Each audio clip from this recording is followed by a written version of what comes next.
If you lost a little cord and your radio is not working, this video will be perfect for you.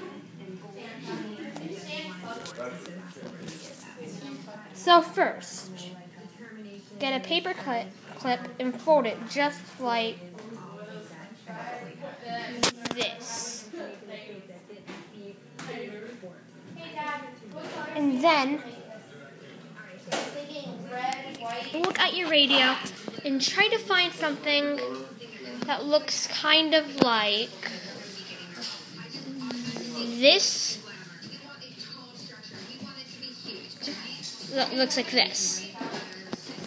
Now, take your paper clip and see the point? Stick that right into that little hole right there. Right into that hole.